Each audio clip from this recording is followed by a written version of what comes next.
오늘 아침에 저에게 카톡이 하나 왔는데요. 내용을 하나 읽어 드릴게요. 오늘 소개할 약초하고 연관이 있는 내용이라서요. 자, 저는 48세 직장인 여성입니다. 27세부터 그러니까 한 20년 넘게 비염 증상이 있는 걸 한참 지나고 나서 알았습니다. 처음엔 그냥 감기로 생각하고 감기약을 먹었다고 합니다. 재채기, 맑은 콧물, 코막힘의 증상이 갈수록 그리고 자주 심해졌다고 합니다.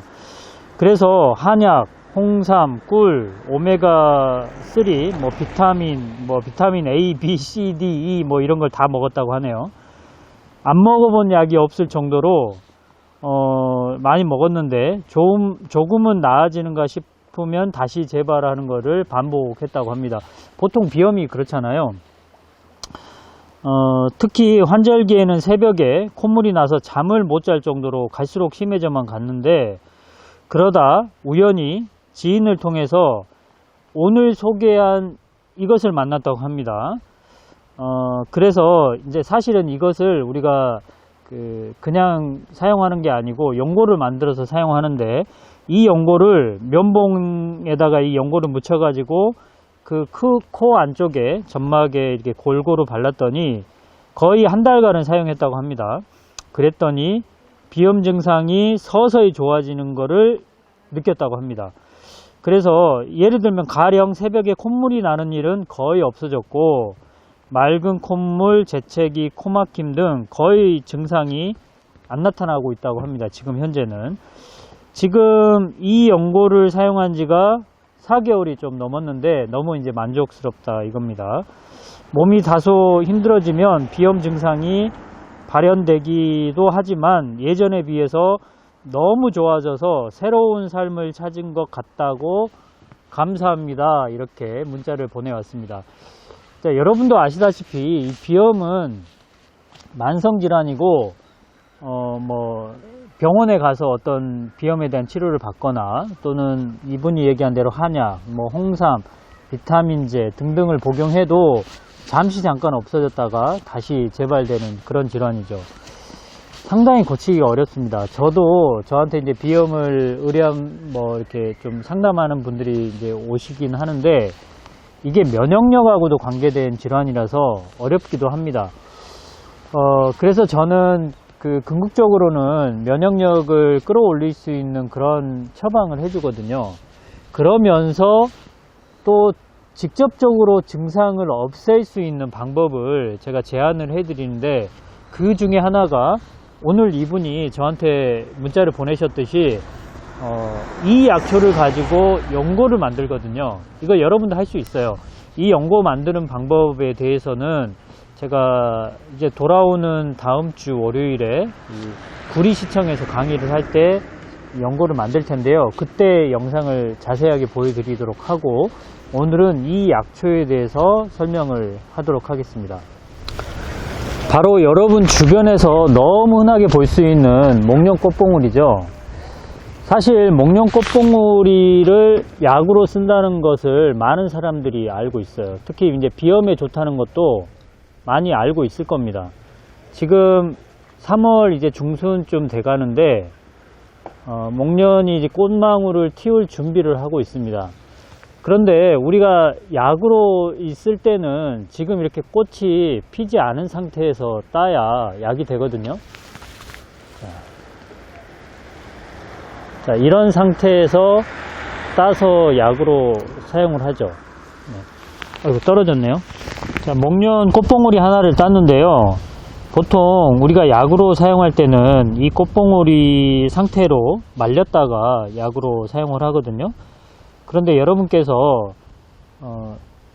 아주 좀 중요하게 생각해야 될 대목이 하나 있는데, 이 목련 꽃봉오리를 제가 까보도록 할게요.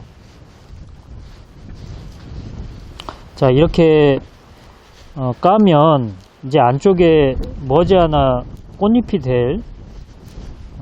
이렇게 보입니다. 그리고 이 꽃잎을 더 까면요, 이 꽃잎이 한 장이 아니잖아요. 그래서 여러 번 이렇게 벗깁니다. 자, 꽃잎을 여러 번 벗기는데 한 3겹 정도 벗기면 돼요. 그러면 자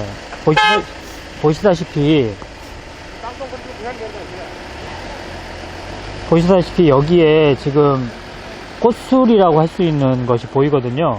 꽃술. 자, 자세히 보이는지 모르겠어요. 꽃술. 이 꽃술을 향기를 맡아보면 향기가 아주 좋습니다. 그리고 약으로 사용하는 부위도 이 꽃술이라고 생각하시면 됩니다. 꽃술. 자, 그런데 일반인들은 이 꽃술만을 약으로 쓴다는 것 자체를 모르더라고요.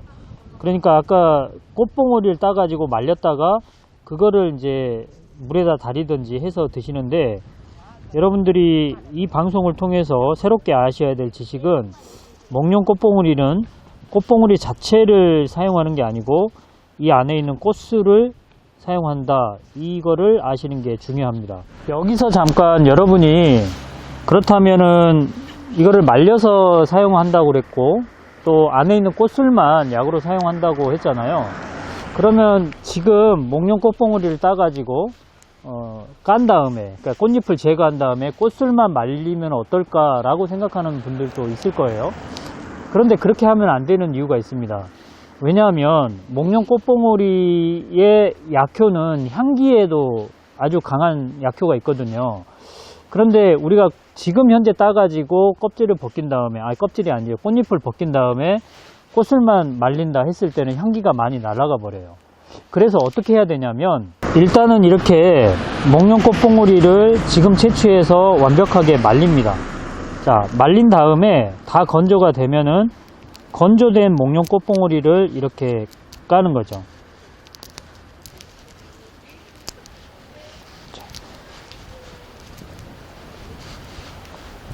자, 이렇게 까면 안에 이렇게 꽃술이 말려진 형태, 이게 나오거든요. 이것만 약으로 사용하는데, 이것을 그냥 사용할 수도 있지만, 예를 들면은 그냥 이렇게 물에 달여도 되긴 돼요. 하지만 이 꽃술을 빻는 거죠. 분말 형태로 만드셔가지고 끓는 물에 달이지 마시고 팔팔 끓는 물에 불을 끈 상태에서 이거를 녹차 티백 넣듯이 이렇게 우리는 겁니다. 우려가지고 그 물을 이렇게 드시면은 이 비염을 치료하는 효과가 나타납니다.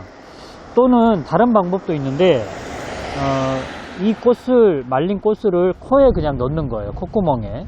그러면 여기서 향기가 계속 이렇게 나오기 때문에 이 코막힘이나 콧물이나 재채기를 치료하는 효과가 아주 좋습니다.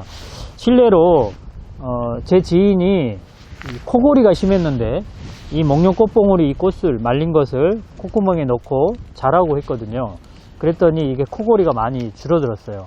그러니까 이 목련 꽃봉오리는, 특히 이제 꽃술은 이 막힌 코를 뚫어주는 효과가 아주 좋습니다. 연고를 만드는 방법에 대해서 잠깐 얘기를 할 텐데요.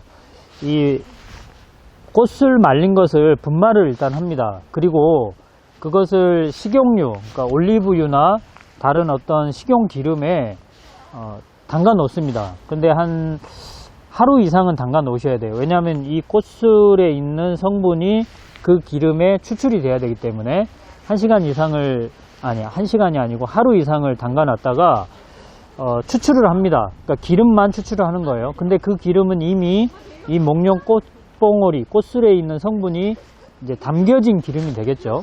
자, 이 기름을 추출한 다음에 이 기름에다가 일정량의 밀랍을 넣습니다. 밀랍. 연고를 성형하기 위한 목적으로 밀랍을 넣는 거죠. 밀랍을 넣고 이제 끓이는 거죠. 약간 좀 한 온도가 한 60도, 70도 정도 되게 끓이면 밀랍이 녹겠죠. 녹은 밀랍을 이제 연고통에 부어서 연고를 성형을 합니다.